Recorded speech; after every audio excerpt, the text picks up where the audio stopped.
d'élèves, ça concernera les associations de jeunesse, les mouvements de jeunesse, mais aussi un défilé militaire à pied et à motorisé. Donc c'est un défilé vraiment comme on avait l'habitude avant Covid de célébrer. C'est toute la nation qui célèbre cette fête. Et côté disposition, qu'est-ce qui est prévu, le nombre de défilants, et voilà. Bon, donc par rapport aux participants, je pourrais dire que pour la région de Thiès, on célèbre aussi bien au niveau de la ville de Thiès que dans les départements Tivaouane et Mbour. Donc pour Thiès, plus précisément, on aura 6 écoles de la petite enfance. Nous aurons 17 écoles primaires et collèges. Nous aurons 12 des lycées et de l'enseignement supérieur, sans compter les anciens combattants et les formations paramilitaires, militaires et paramilitaires. Donc si on raisonne en termes d'effectifs, nous serons 2040 environ, 2039-40. Voilà, donc qui participeront effectivement au défilé de Thiès. Voilà, en termes d'effectifs. Il y aura aussi un défilé motorisé où il y aura des moyens militaires, des moyens de la gendarmerie et certaines forces de défense et sécurité. Voilà un peu ce que je peux dire. Vous connaissez la veille du 4 avril, ce qu'on appelle la retraite au flambeau, le 3 avril. Et l'autre aspect par rapport au thème de cette année, force de défense et de sécurité et préservation des ressources naturelles. Alors, qu'est-ce qu'on peut retenir à ce niveau? Bon, donc la célébration commence la veille par la retraite au flambeau qui est une manière d'impliquer les jeunes, qui est une manière d'impliquer la société. Donc au niveau de Thiès, il y aura 3 grands axes où les gens vont célébrer la retraite au flambeau. Dans les autres villes, Tivaouane et Guy, ça sera la même chose. Il y aura une retraite au flambeau un peu partout. Maintenant, le lendemain, c'est le jour J.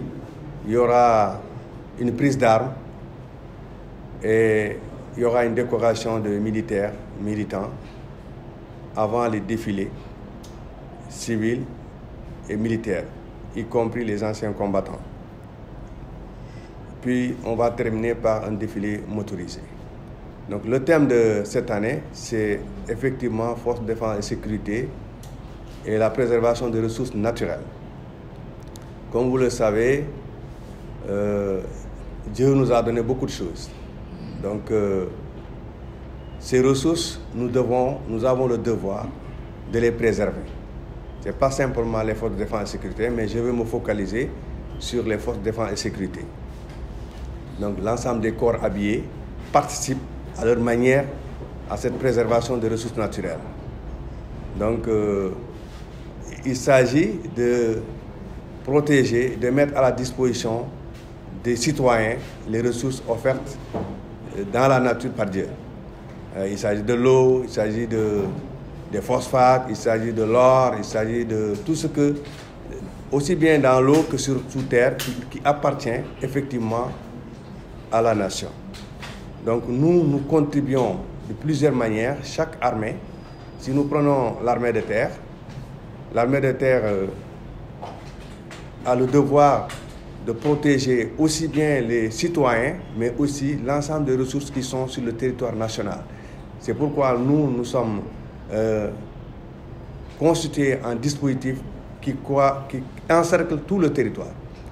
Et ça permet de préserver, par exemple, nos forêts. Comme vous avez vu, il y a une exploitation abusive des forêts en zone sud. Il y a une exploitation clandestine de l'or au niveau de la zone 4, c'est-à-dire vers Tamba et Kédougou.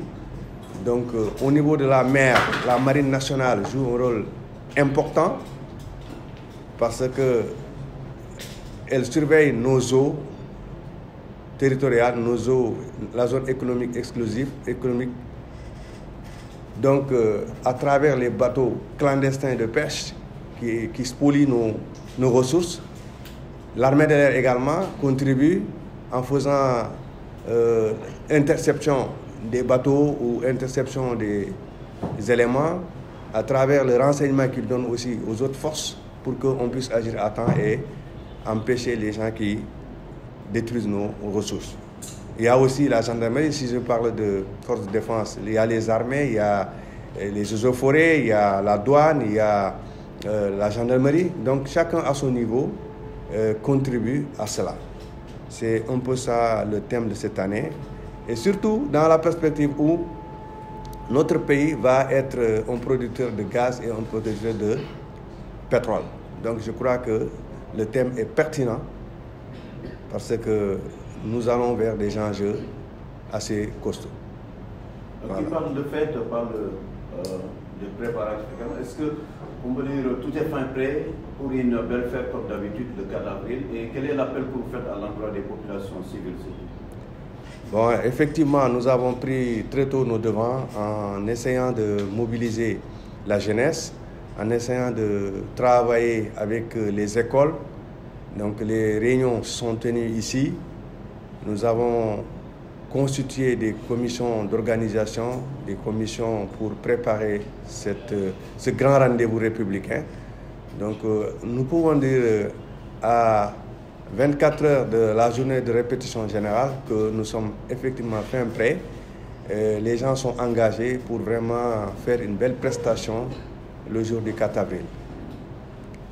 L'appel aux populations? L'appel aux populations, c'est effectivement de savoir que c'est une fête nationale. C'est tout le monde qui est impliqué et tout le monde doit participer à la fête et célébrer cette journée et ces activités que nous allons organiser. Donc nous les invitons à sortir en masse et à participer et nous leur promettons, Inch'Allah, qu'il y aura une belle prestation. Une toute dernière question, on est en période de carême et de ramadan. Est-ce que vous avez pris des dispositions, surtout par rapport aux civils? Bon, le ramadan et le carême en même temps. Oui. Donc je crois que c'est une belle période.